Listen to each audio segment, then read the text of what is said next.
A coworker of mine married a stripper. They had the reception at his house where all her friends from the bar came and trashed the crap out of his place, including busting his aquarium.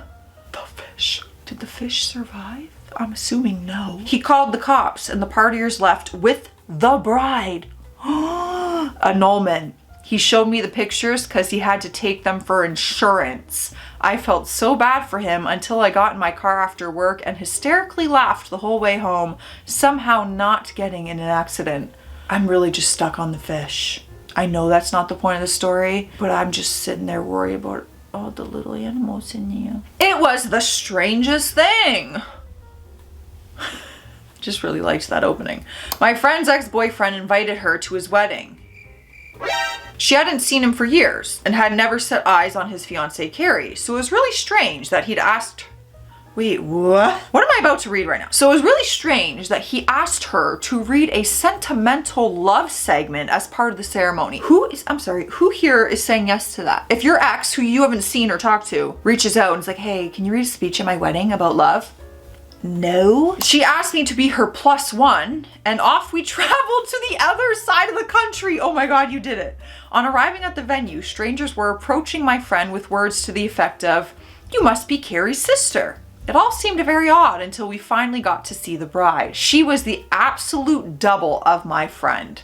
It was as clear as it could be. Her ex had been somewhat obsessed with her and he struggled to accept the breakup. She got the odd letter from him from time to time, but thought he was over it and kept things on a friendly level. This was no coincidence, and the brood knew it. And the bride knew it as she just stared in frozen bewilderment as my friend read out a pre-sent piece, which was now clearly about their relationship rather than him and his new wife. It was so excruciatingly uncomfortable. We politely attended the reception event with the plan to show our faces and then go elsewhere. In contrast, before the ceremony, nobody spoke to us. The new wife looked as if she had the world's troubles on her shoulders. She kind of does. But her groom seemed very pleased with himself and was having a fine time. We couldn't get out of there quickly enough. Why this man set about basically reenacting his relationship with my friend to this degree will always remain an unwelcome mystery. I'm not sure if the marriage survived, but it wasn't looking good after the first act. I'm not going. There ain't no way. No freaking way am I going and reading a speech about love. How inappropriate. I wouldn't do it. But let's hop on hydration station because we all need it, especially me. I'm not on my game today. Hope you are. Drink your water. Don't be like me. Be better than me. Cheers. That won't take much. A family member's wedding in October 2020 when COVID lockdowns were still going strong. They didn't believe COVID was real. The invites were via Facebook. If you didn't have Facebook, you would get a screenshot of the Facebook invite via text. We had to bring our own chairs, our own drinks, and our own chairs. Okay, again, our own chairs, and were reminded to bring gifts. The ceremony was in a farm field. We all stood around because we had no idea where to go. The music was played off an iPhone and was so windy that no one could hear it. The bride came riding down on a horse and her father was wearing a full cowboy outfit and hat. The bridesmaids all wore mixed vibrant colored dresses and had no idea what they were doing or where to go.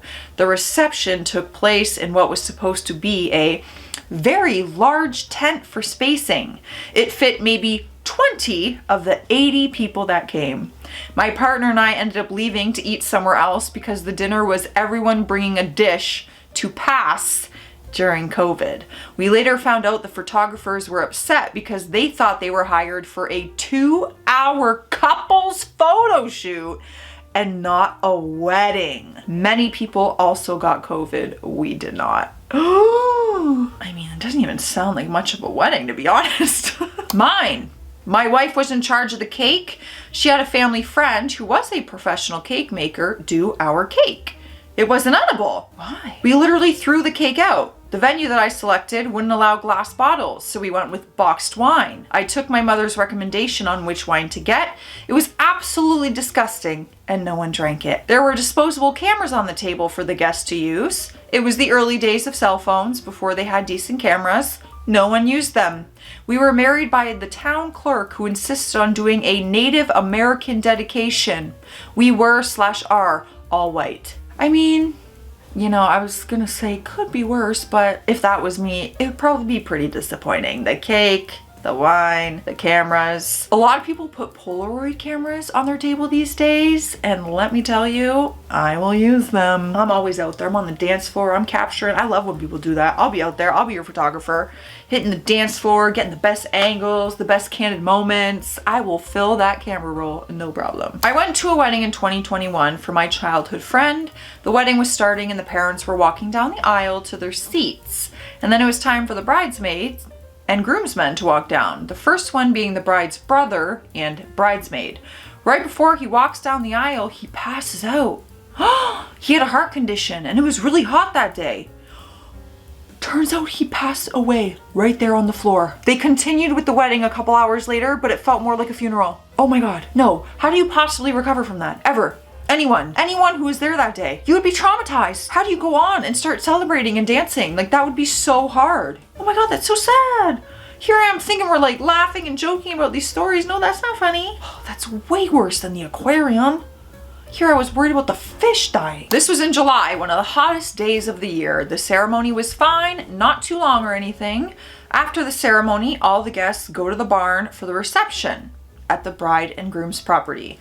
The wedding party is taking pictures, so they aren't there yet. No big deal. There's alcohol there, but there's not any food yet. Usually, that's not legal. An hour goes by and there is still no wedding party and still no food. It is hot. And there are a lot of senior citizens there who are clearly not having it.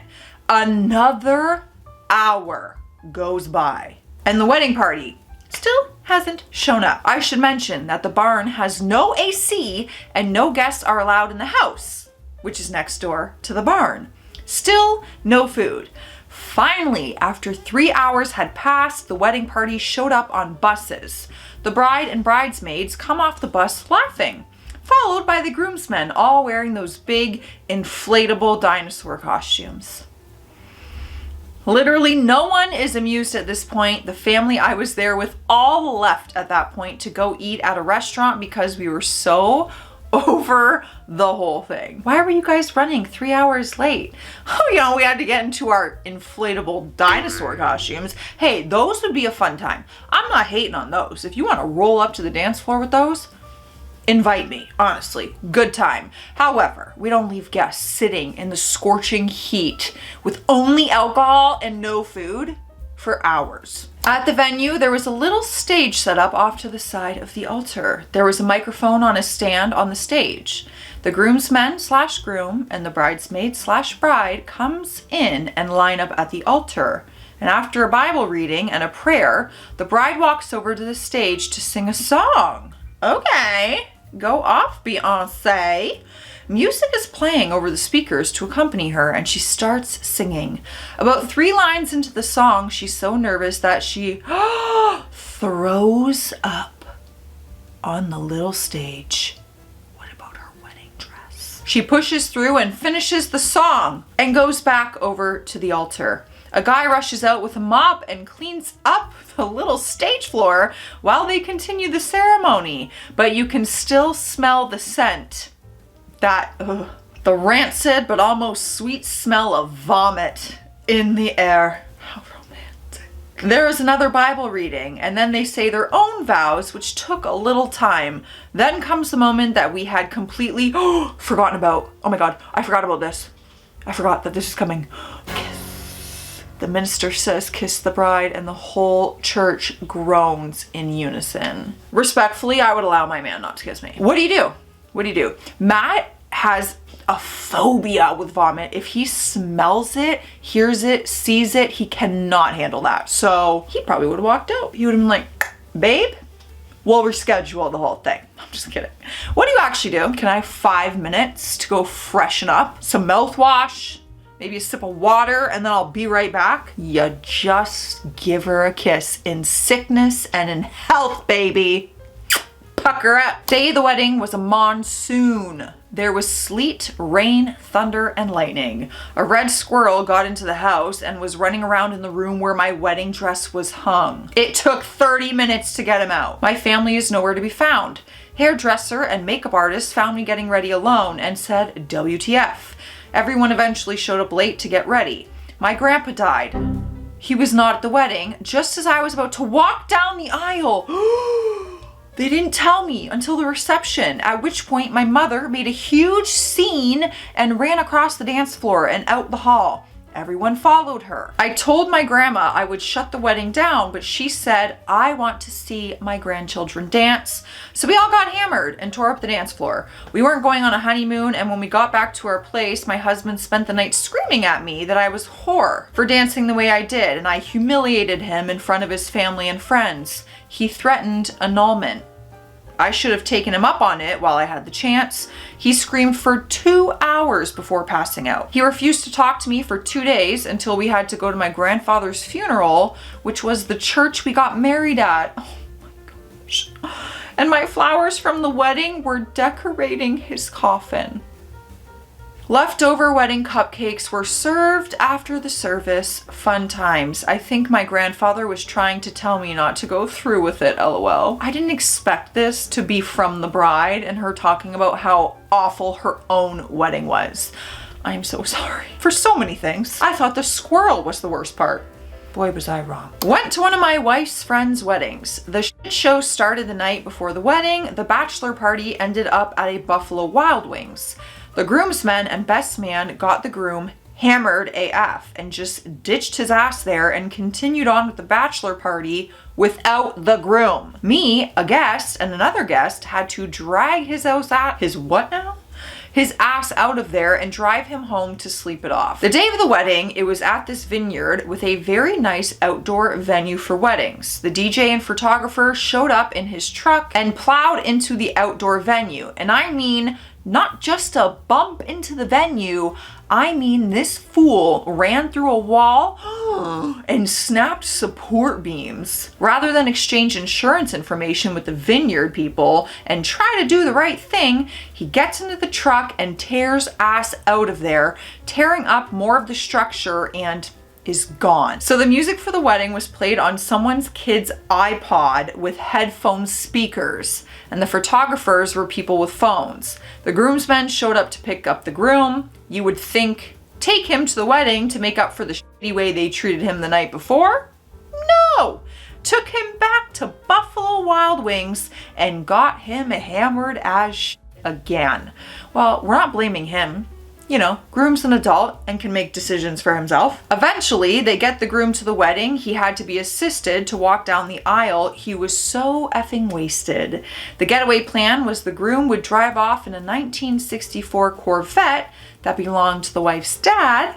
Well, that didn't happen as the groom was clearly drunk AF, so the bride's brother had to drive the newlyweds off. Doesn't sound like a problem until you consider 3 good-sized folks in a 1964 Corvette. Years later, they are still married. The groom sustained so much alcohol poisoning over the wedding that his liver almost died. He is on an organ wait list for a new one. That is not where I saw that going. That's a lot of alcohol in just a matter of a few days, honestly. And I get friends are encouraging and probably a lot of the times maybe pressure or persuade, but at the end of the day, you're the adult. You gotta be like, no guys, I don't want to be this drunk on my wedding. This day is very important to me. F all of you guys for trying to get me drunk. I'm out of here. I was in a wedding last year where the groom was late. He was also in my wedding a few months prior and was 2 hours late to the rehearsal. The bride was a complete witch for most of the day and was an absolute bridezilla. Then during the ceremony, the bride called the groom an a-hole in her vows 3 times. For food, they had Kraft mac and cheese and frozen dino nuggets. Well, I can get on board with that, let me tell you. During dinner, they started announcing how much money someone gave them as a gift and started bragging to the guests about gifts that they were being given. I need to know how old they are. I have questions. I'm not trying to say anyone's immature here, but you know, maybe they're just a little young and naive. And they're like, oh, we're not allowed to talk about these things? It's rude. I don't know, mac and cheese and frozen dino nuggets? Pretty sick. At my friend's wedding, the bride and maid of honor got into a fight. Like a knockdown, drag out, rolling around the floor, punching each other, throwing ceramics, and screaming fights. It was a cheap wedding that was poorly planned out for a military couple that didn't know each other that well. This was the first time the groom's family and friends were even meeting the bride. The bride's father is obsessed with her in almost an incestuous way. Ugh. And he's the one that instigated the fight. He lied to the bride, saying her maid of honor was saying nasty things about her to the groom's family and friends behind her back. Once the fight broke out, everyone started cleaning up as fast as we could so we could all get the hell out of there. Bride and groom got divorced a few years later. Yeah, our bride and maid of honor friends still? Were they able to recover from their Jerry Springer moment there, or what? Groomsmen decided the best night for the bachelor party was the night before the wedding. I don't know how anyone does that. I just don't even want to be up late, sober or not, you know? Wedding was at a very nice, expensive resort, which was paid in part by all the parties, the couple, and both sets of parents, as it was quite expensive. Collectively, they could afford, but it was all they could afford. Wedding was in the early afternoon. At some point past the appointed time, we learned both the groom and one of the groomsmen had been admitted to the local hospital early in the morning for acute alcohol poisoning, and one was in critical condition. The groom was released later in the afternoon, but could barely stand for the ceremony and had to be held up by his brother. God, this is so not worth getting drunk the night before. In order to save catering money, the parents and bride decided to let everyone eat while awaiting the prognosis of the groom, but they had to let the band go after paying them. They had another gig scheduled that night and had to extend the resort and the DJ at about double the cost originally agreed.